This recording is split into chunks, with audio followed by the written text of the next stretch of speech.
Bonjour. Bonjour.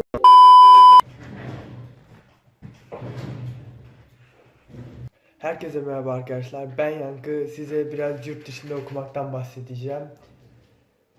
Ben Fransa'da okuyorum. Bir yıl boyunca yani AFS ile yaptığım şey. AFS nedir öncelikle? Ondan bahsetmek istiyorum. AFS bu rozette de görüleceği gibi artık ne göreceksiniz bilmiyorum. AFS bir program. Dünya için barışı falan sağlamaya çalışıyor. Aynı zamanda kültürleri arasında etkileşim sağlamaya çalışıyor ve bunda farklı ülkelerden öğrenci değişimi oluyor. Ben de bunu yaptım. Exchange olayı. Neden Fransa'yı seçtim? Direkt buna girmeyeyim. Neden bunu yapıyorum? Bunu yapıyorum çünkü ben burada 4 aydır buradayım ve yani bildiklerimi paylaşmak falan istedim, yani böyle konuşmak falan da iyi oluyor. Hani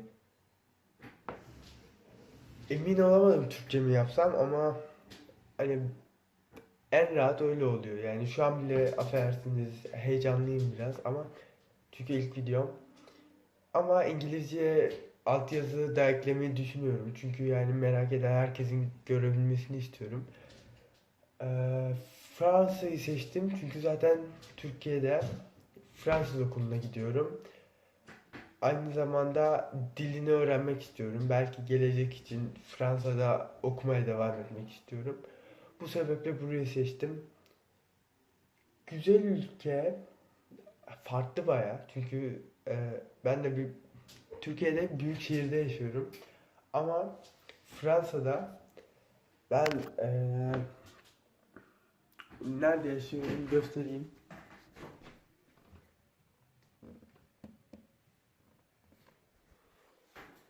Yani anlayacağınız üzere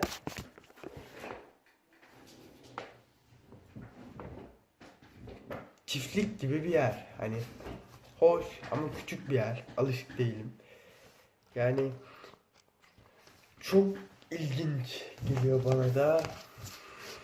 Başka neden bahsedeyim? Yani benim ilk hedefim yurt dışına çıkmak isteyenlerin sorularını cevaplamaktı ama bu ilk videom. O yüzden hiç soru yok. Yani o yüzden kendime soru falan cevaplayacağım artık. Evet, bayağı profesyonel bir iş. Bunun bana verdiği bir dosya. İçinde sınıf fotoğrafı falan var. Ee, Öncelikle neyden bahsedebilirim? Neden Fransa olduğunu söyledim zaten. Ee, Onun dışında bir hostelerin yanında kalıyorum. Yani o yüzden ailemle daha önce telefonda falan görüşebiliyorum.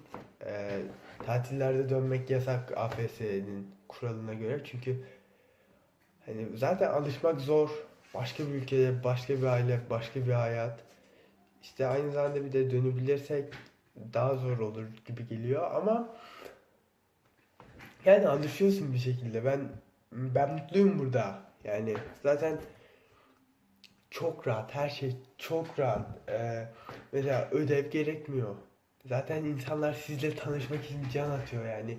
Hani böyle bir de Türküz falan. Yani böyle insanlar ölüyor tanışmak için. Aynı zamanda hiçbir kural yok. Yani bir kural esprisine falan söylüyoruz. Yani geceler efsane zaten, biliyorsunuz Fransa en güzel parti ülkelerinden biri. Acayip eğleniyoruz. Her gece birden önce eve dönmek yok. Zaten hocalar ben ne dersem onu yapıyor. Çünkü yurt dışından gelmişim. Hani her şey hakkım var. Cool story, Hassel. Thanks, Olaf. Ama öyle değil. Hiç alakasız bir şey. Yani böyle bir şey bekliyorsanız zaten yurt dışına çıkmak pek iyi bir fikir değil. Yani benim aklımda da buna yakın bir şeyler vardı. İlk geldiğim gün zaten hani dönmeyi düşündüm anında. Çünkü okula gittim böyle. Sınıfa falan tanıttılar beni. Ders bitti. Ben böyle bekliyorum, insanlar gelip benimle tanışacak falan. Herkes yanımdan geçip gitti böyle. Ben izledim. Sonra bütün gün öyle geçti. Kimse benimle konuşmadı. Yani üzücüydü. Pek sıcak değillerdi. Hatta bir iki hafta öyle geçti. Ama dili de biraz öğrenince işte insanlarla bir yerde falan konuşunca da yani bir şekilde bir çevre yapıyorsun. En baş çok kötü oluyor. Hani yani biraz pes etmemek lazım en başlarda. Sonra zaten burada olmaktan memnun olacak. Zaten bunu da biraz Fransız görünümü için takmıştım ama çok sıcak oluyor. Eee, onun dışında yani dediğim gibi sizin sorularınızı cevaplamak isterim. Bilemiyorum şu an. Yani güzel bir deneyim bence. İnsanı değiştiriyor bir açıdan. Olgunlaştırıyor ama yani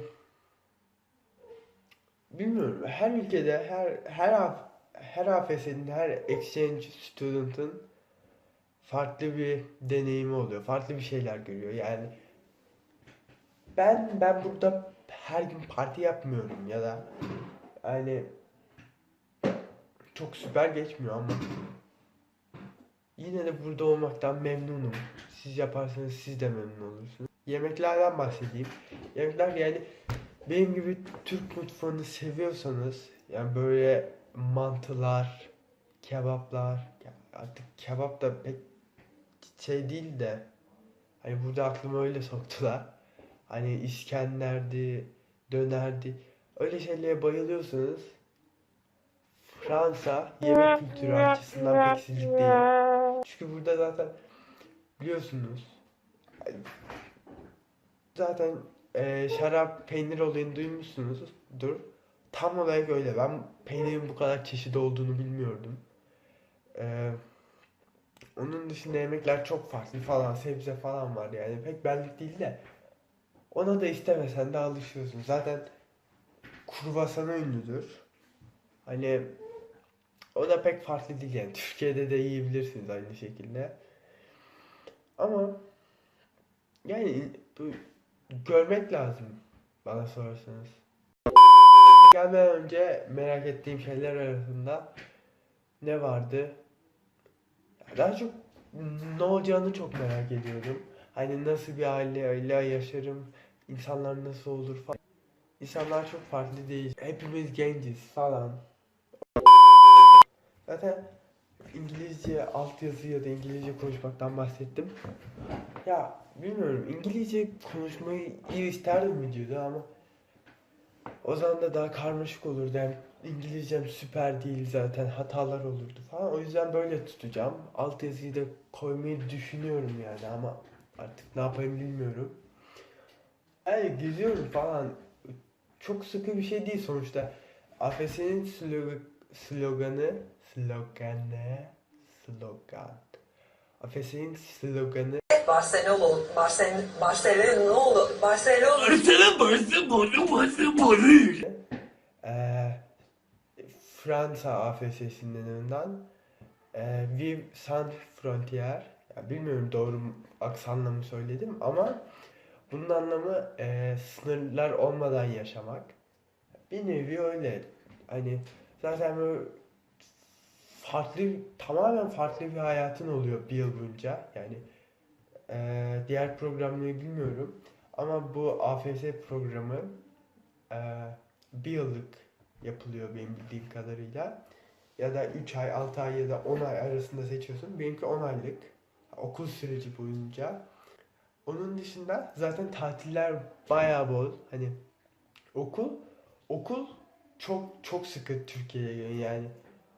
Türkiye'de acayip rahat bir ortam var okul konusunda. Onu gördüm. Çünkü burada derste uyunmuyor. Olamaz, olamaz, olamaz. Kesinlikle olamaz dedim. Herkesin notları yüksek ama herkes çalışıyor. Okuldan sonra pek aktivite yok. Okuldan sonra bir süreç de yok. Okul ya 5 ya da 6'da bitiyor. Ya zaten ondan sonra herkes ölüyor yorgunluktan ve ya eve de otobüsle dönüyoruz 1 saat falan. O yüzden onu alıp eve dönüyoruz hafta içi.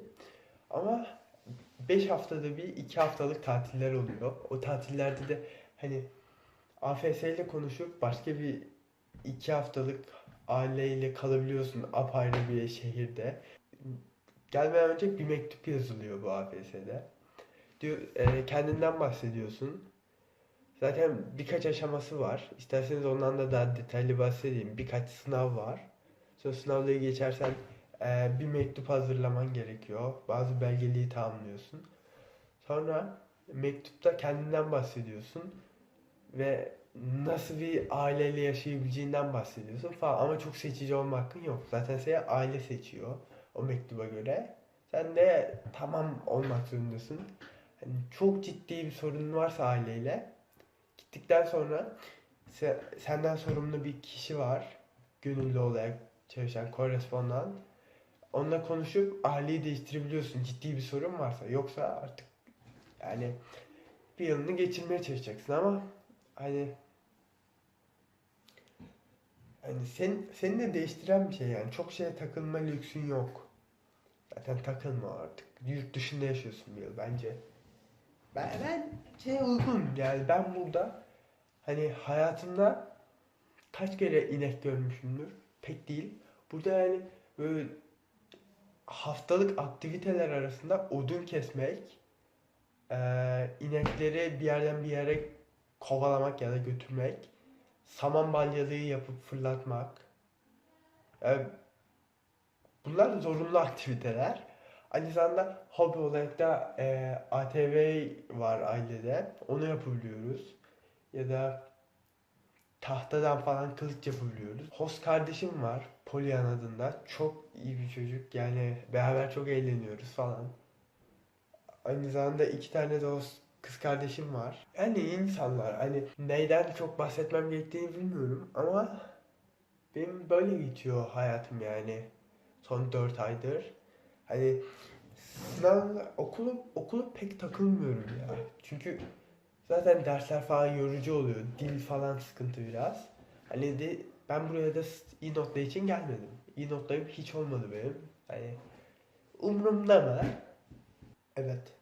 Evet umurumda ama yani çalışmıyorum ondan yapacak bir şey yok. Ee, Herkese tekrardan merhaba arkadaşlar. İşte dediğim gibi neden böyle farklı bir şekilde devam ediyorum videoya. Öbür videoyu bir kısmına kadar baktım. O video nedense bir yerinde kesilmiş. O yüzden yeniden çekiyorum o kısmı. Umarım videoyu beğenmişsinizdir ve umarım bu kısma kadar izlemişsinizdir. Benim için hoştu bu videoyu yapmak. Aynı zamanda bayağı vakit geçti o videoyu çektiğimden. Bu sırada videoyu editledim, izledim. Daha çok şey öğrendim Fransa'ya dair. Yani zaten yeterince şey biliyorum. 5 aydır buradayım sonuçta. Bu sırada saç stilimi falan da değiştirdim. Beğendiyseniz beğenmeyi, beğenmediyseniz de ne yaparsınız bilmiyorum. Umarım video hoşunuza gitmiştir. Yani benim hoşuma gitti. Yani eğer sorularınız olursa yorum olarak yazın ya da bir şekilde ulaşın. Ben devam etmeyi düşünüyorum bu video konusuna. Umarım siz de devam etmemi istersiniz. Şimdilik bu kadar. Hoşça kalın.